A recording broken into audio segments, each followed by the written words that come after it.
Good morning students.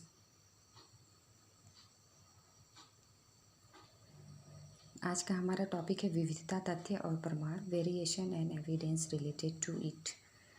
यह Galapagos में Darwin को जो तथ्य के रूप में कई प्रकार के जीवाश्म मिले। ठीक है, डार्विन जो है कि अपने बीगल नामक जहाज से कहाँ पहुँच गए थे, गालापागोस टापू पर पहुँच गए थे। ठीक है, जहाँ पर उन्होंने विभिन्न प्रकार के अवलोकन किए। ठीक है, तो वहाँ पर उन्होंने कई प्रकार के जीवाश्म मिले उन्हें, और यहाँ के वर्मी आर्मा ढिल्लों का जीवाश्म यह दर्शा रहा था कि पूर्व के वर्मी काफ़ी बड़े थे, जबकि उस समय डार्विन ने जिन वर्मियों का अध्ययन किया वे आकार में छोटे थे।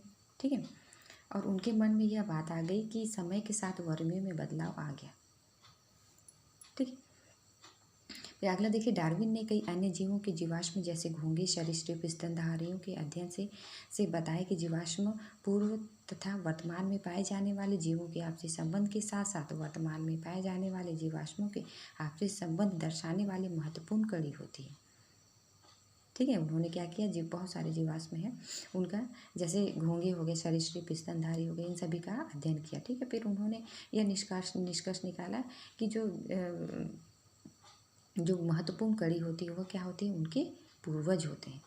ठीक है, फिर गालापागोस के फिंच जाति के पक्षियों का अध्ययन करते समय डार्विन ने कुछ और तथ्यों के बारे में विचार करने लगे। फिंच हमारे देश की गौरैया की जाति से मिलते जुलते हैं। गालापागोस में डार्विन ने लगभग 15 अलग तरह के फिंजों का अध्ययन किया, और उन्होंने देखा कि वैसे तो सारे फिंज एक जैसे हैं, मगर अलग अलग टापुओं पर मिलने वाले फिंज थोड़े से अलग थे। ठीक है, खासतौर इनकी चोंच और उनके पंख के रंग में बहुत अंतर पाया इन्होंने।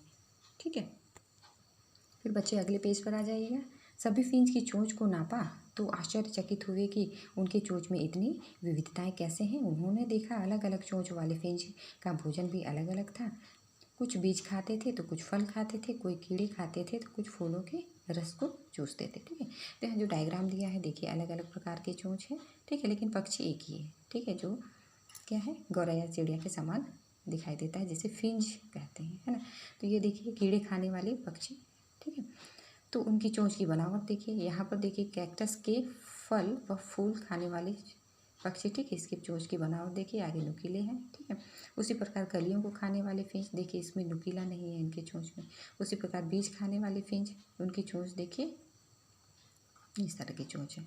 ठीक है, आगे आइए, गालापागोस के टापुओं में किसी टापू पर कीड़े थे तो कहीं ऐसे पौधे जिनके बीज कठोर आवरण वाले थे, तो कहीं नरम फल वाले भी थे। ठीक है, जितनी विविधता चोंच में मिली उतनी ही विविधता खाद्य संसाधनों की उपलब्धता में भी दिखाई दी, अर्थात कार्य के अनुसार उनकी चोंच में विविधताएं पाई गई। ठीक है, डार्विन का मानना था कि यह फिंच इक्वेडोर से उड़कर गालापागोस पहुँचे होंगे और फिर अलग अलग टापुओं के अलग अलग परिवेश में जीने लगे होंगे। ठीक है, यह इसलिए संभव हुआ होगा क्योंकि फिंच की प्रजाति में भी विविधताएं थी। ठीक, एक जैसी चोंच वाले पूर्वज से कार्यों के अनुसार फिंजों की चोंच में विविधताएं, सजातीय लक्षण, और डार्विन ने इन महत्वपूर्ण प्रमाण माना। ठीक है, महत्वपूर्ण प्रमाण क्या क्या माना इन्होंने, यह माना कि जो एक जैसे जो चोंच वाले जीव है वो अपने पूर्वजों से ही उस चोंच को लाए होंगे। ठीक है, और फिंजों की चोंचों में जो विविधताएं हैं, सजातीय लक्षण है, ठीक है, ये किससे आए, उनके पूर्वजों से आए। ठीक है, तो यहाँ पर सजातीय लक्षण के लिए क्रियाकलाप दिया हुआ है। देखिए, यहाँ सजातीय लक्षणों का अवलोकन करने के लिए। ठीक है, तो यहाँ पर देखिए ये जो डायग्राम दिया हुआ है, ठीक है, यहाँ पर इसके तने, नोट्स, मूल, प्रतान, कलिका, राइजोम, ये सब देखिए इनके अलग अलग कार्य हैं और ये अलग अलग हैं। ठीक है, और कांटे जो है क्या, नींबू के पौधे में। ठीक, और यहाँ आलू के पौधे में देखिए ये जड़ जो है ये नीचे की ओर है, और ये राइजोम ऊपर राइजोम कहलाता है। ठीक है, ये उसी प्रकार ये देखिए आप, इसमें जो पतले पतले है ना, ये क्या कहलाते हैं, प्रतान कहलाते हैं। तो यहाँ देखिए चित्र से स्पष्ट होता है कि प्रतान कद्दू या झुमक लता, कांटे जैसे नींबू, कंद जैसे आलू, है ना, इन सभी की उत्पत्ति तने की कलिका से हुई है, पर इनके अलग अलग कार्य हैं। ठीक है, इनके अलग अलग कार्य हैं। इस प्रकार हम पौधों की पत्तियों में भी सजातीय लक्षण देख सकते हैं। अगले पेज पर आ जाओगे बच्चे, जहाँ जंतुओं में सजातीय लक्षण थे। ठीक है। इसके पहले क्या देखें हम, पौधों में सजातीय लक्षण को देखें, इसमें जंतुओं में सजातीय लक्षण को देखें। ठीक है, तो यहाँ पर देखो पक्षी व चमगादड़ के पंख। ठीक है, पक्षी व चमगादड़ के पंख, डॉल्फिन व सील के पंख। ठीक है, यहाँ दिया हुआ देखिए पक्षी चमगादड़, ठीक है, और डॉल्फिन और सील दोनों के पंख कंपेयर किया गया है। कुत्ता और भेड़ दौड़ने वाले दोनों के पैर में कंपेयर किया गया है। और यहाँ पर मनुष्य और छछूंदर, ठीक है, मनुष्य का भी पकड़ने में उपयोग होता है, छछूंदर का भी पकड़ने में उपयोग होता है। ठीक है, तो यहाँ पर देखिए जैसे पक्षी व चमगादड़ के पंख, डॉल्फिन व सील के पंख, भेड़ व कुत्ते की अगली टांग एवं मनुष्य एवं छछूंदर के अग्रपादों को देखा है ना। ये सभी उत्पत्ति व रचना की दृष्टि से समानता प्रदर्शित करते हैं। इनकी अग्र टांगों की अगली हड्डियाँ ह्यूमेरस एवं उनके साथ जुड़ी हड्डियाँ रेडियस और अल्ना है, अर्थात इनकी संरचना एक जैसी है। ठीक है, यानी इनके पूर्वज एक जैसे थे। क्या इन सभी के कार्य एक हैं? यदि नहीं तो ऐसा क्यों हुआ होगा, है ना। तो देखते हैं आगे कुछ अन्य लक्षण, जैसे तितलियाँ, है ना, पक्षियों के पंखों का कार्य समान होता है। ठीक है, पर उनकी उत्पत्ति एक समान नहीं हुई। एक तरह जहाँ पक्षी का पंख उनके अग्र टांग से बना हुआ है, पक्षी का जो पंख है वह क्या है, उसके अग्र टांग से बना हुआ है। क्यों? क्योंकि वो उड़ती है ना, उड़ने में सक्षम होती है। वहीं तितलियों का पंख जो है कि उसकी टांग से नहीं, ठीक है, तितलियों का पंख जो है कि उसकी टांग से नहीं बल्कि क्या है, मुख्य रूप से उनकी त्वचा से बनी हुई है। इस प्रकार के लक्षणों को समवृत्ति लक्षण कहते हैं। ठीक है, जो यह दर्शाता है कि उनके पूर्वज अलग अलग थे। ठीक है, यह दर्शाता है कि उनके पूर्वज अलग अलग थे, अर्थात सजातीय लक्षण ऐसे लक्षण हैं जिनकी उत्पत्ति एक जैसी जबकि कार्य अलग अलग है। ठीक है, और समवृत्ति लक्षणों में उत्पत्ति अलग अलग पर कार्य एक जैसे हैं। ठीक है, तो इस तरह से जंतुओं में सजातीय लक्षण पाया जाता है। ठीक है, चलिए अगला आते हैं चयन और विकास, सिलेक्शन एंड इवोल्यूशन। ठीक है, जीवों का चयन और विकास किस तरह से हुआ, है ना। तो डार्विन ने इस पर क्या, किस तरह इस पर अवलोकन किया और क्या अपना मत निकाला, ये है। तो इसमें देखिए बीगल का सफ़र जब खत्म हुआ तो डार्विन इंग्लैंड लौटकर अपने अध्ययन का विवरण तैयार करने लगे। उनके दिमाग में उन दिनों चल रहे कृत्रिम चयन, यानी मनुष्य द्वारा अपनी इच्छानुसार लक्षणों का चयन कर जानवर और पौधों की अलग अलग प्रजातियां तैयार किए जाने की बात थी।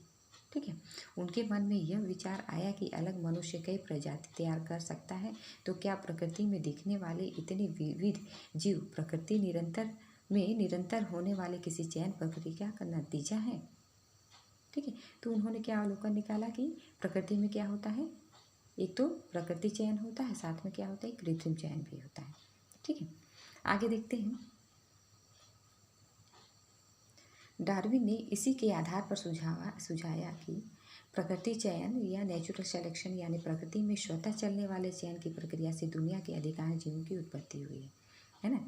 जीवों की उत्पत्ति, अधिकांश जीवों की उत्पत्ति किससे हुई है, प्राकृतिक चयन से हुई है। ठीक है, फिर आगे देखिए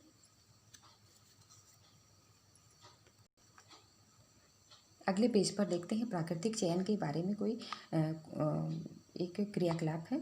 ठीक है, तो यहाँ पर प्राकृतिक चयन किस तरह से हो रहा है, ये आपको छोटा सा एग्जाम्पल है, सिंपल सा एग्जाम्पल। जहाँ देखिए मूली का खेत है, उसके बाद बाढ़ से कुछ पौधों का बह जाना, है ना, बाढ़ से जो है कि कुछ पौधे जो है कि बह गए और जितने पौधे बच गए वे क्या हो गए, जीवित रह गए और वृद्धि किए। ठीक है, तो ये क्या है, एक प्रकृति चयन है। ठीक है, तो प्रकृति चयन के बाद जो है कि हम देखते हैं कृत्रिम चयन। कृत्रिम चयन जो मनुष्यों के द्वारा चयन किया गया हो। ठीक है, तो यहाँ पर देखिए बहुत सारे किस्में हैं, जैसे ये हो गया सरसों की प्रजातियाँ, मनुष्य द्वारा सब्जियों के खाए जाने वाले भाग। ठीक है, उसी प्रकार है नवल गोल तना, है ना, उसी प्रकार है मूली जड़, ब्रोकली पुष्प कलिका एवं तना, सरसों पार्श्व कलिका हो गया, पत्ता गोभी पर्ण कलिका हो गया, फूल गोभी पुष्प कलिका हो गया। ये सभी क्या है, मनुष्य के द्वारा ही चयन किया गया है, मतलब ये कृत्रिम चयन है। ठीक है, तो ये इसके जो मेन भाग है या फिर पूर्वज भी बोल सकते हैं। तो इससे देखिए इसी से यह नवल गोल तना इसी की उत्पत्ति है ना, ये सरसों की। ठीक है, फिर इसी से उत्पत्ति हुई है किसकी, मूली जड़ की।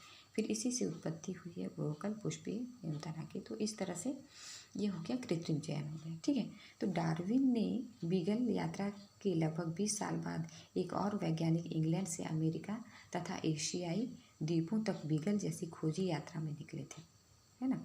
यह अल्फ्रेड रसेल वेलेस थे। मुख्य रूप से तितलियों और कुछ स्तनधारी जीवों का अध्ययन किया और डार्विन जैसे निष्कर्ष पर पहुँचे, सुझाया कि प्रजातियाँ पूर्ववर्ती प्रजातियों से ही उत्पन्न होती हैं। ठीक है, चलिए आगे देखते हैं विकास का सिद्धांत, थ्योरी ऑफ इवोल्यूशन। ठीक है, तो यहाँ पर डार्विन और वेलेस ने मिलकर कुछ नतीजे निकाले। ठीक है, तो यहाँ पर उन्होंने क्या क्या नतीजे निकाले जो पॉइंट के रूप में दिया हुआ है इसमें देखिए। जीवों में विविधता पाई जाती है, जिसके कारण उनके जीने की क्षमता में भी थोड़े बहुत अंतर पाए जाते हैं, है ना। कोई कम जीता है तो कोई ज़्यादा जीता है, किसी की कम संतानें होती हैं तो किसी की ज़्यादा संतानें होती हैं। जिनकी जीने की क्षमता ज़्यादा होती है और परिवेश में ढल जाते हैं और उनसे नई प्रजाति दिखाई देती है।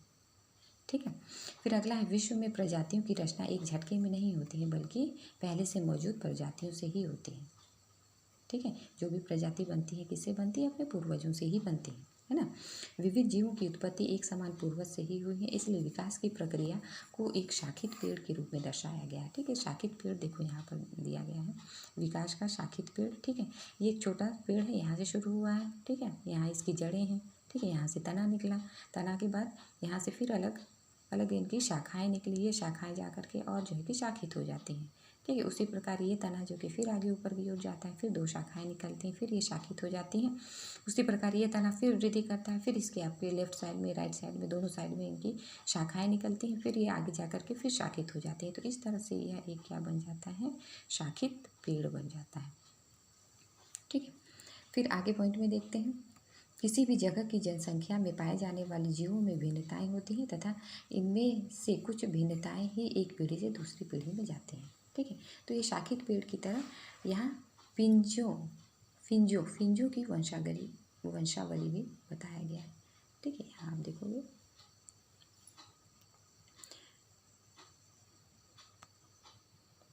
अगले पेज में आ जाइएगा। अगला पॉइंट है, हर प्राणी विशेष का अस्तित्व बनाए रखने के लिए उसमें कुछ खास भिन्नताएं होती हैं। एक प्रजाति में एक विभिन्नताएं एक पीढ़ी से दूसरी पीढ़ी तक पहुंचती हैं तो धीरे धीरे संतान पीढ़ी जनक पीढ़ी से भिन्न होती जाती हैं। ठीक है, जैसे जैसे संतानों में वृद्धि होती जाती है, है ना, एक पीढ़ी से दूसरी पीढ़ी जाती हैं तो उनकी जो पूर्वज जो रहती है या फिर जो मुख्य जो पीढ़ी रहती है उनसे वे संतानों में भिन्नताएं आ जाती हैं। ठीक है, और एक नई प्रजाति का रूप ले लेती है। प्रजातियों का विकास पीढ़ी दर पीढ़ी पहुंचने वाली ऐसी भिन्नताओं से होता है और किसी परिस्थिति में ये लाभदायक सिद्ध होता है। ठीक है, चलिए अगला पॉइंट में आइए। लाभदायक भिन्नताओं वाली विविध प्रजाति किसी आवास में पनपने लगती हैं और समय के साथ इन प्रजातियों की आबादी में वृद्धि होती रहती है। जो पहले से उपस्थित प्रजातियों की आबादी को प्रभावित करता है, उस आवास में जीने के लिए ज़्यादा सक्षम प्रजातियों की आबादी अन्य प्रजातियों की आबादी का स्थान लेने लगती है। ठीक है, इस प्रकार प्रजातियों की आबादी में क्रमशः बदलाव होता है जिससे जीवों का विकास चलता रहता है। ठीक है, कहने का मतलब है जो जीव जो है कि समय के अनुसार, है ना, अपने आप को परिवर्तित कर लेता है या फिर अपने आप को अनुकूलित कर लेता है तो वह जीव जीवित रहता है और अपनी प्रजाति को आगे की ओर बढ़ाता है। ठीक है, और जो जीव जो है कि अपने आप को अनुकूलित नहीं कर पाता है ना, तो उसकी मृत्यु हो जाती है। ठीक है, और वह जो है कि अपने अगली पीढ़ी तक उसकी अगली पीढ़ी नहीं बढ़ पाती है। ठीक है, तो इस प्रकार जो है कि जीवों का विकास चलता है। ठीक है, और जो जीव जीवित रहते हैं वो आगे अपनी पीढ़ी को बढ़ाते हैं। ठीक है, और इस प्रकार जो है कि उस जीव में भिन्नताएं उत्पन्न हो जाती हैं और वह भिन्नता जो है कि अपने जो पूर्वज हैं, जो उनका जो गुण है वो अपने पूर्वजों से उनमें भिन्नताएं उत्पन्न हो जाती हैं। ठीक है, तो उम्मीद करती हूँ बच्चों आप लोग को समझ में आ गया होगा। आज के लिए इतना ही। Thank you.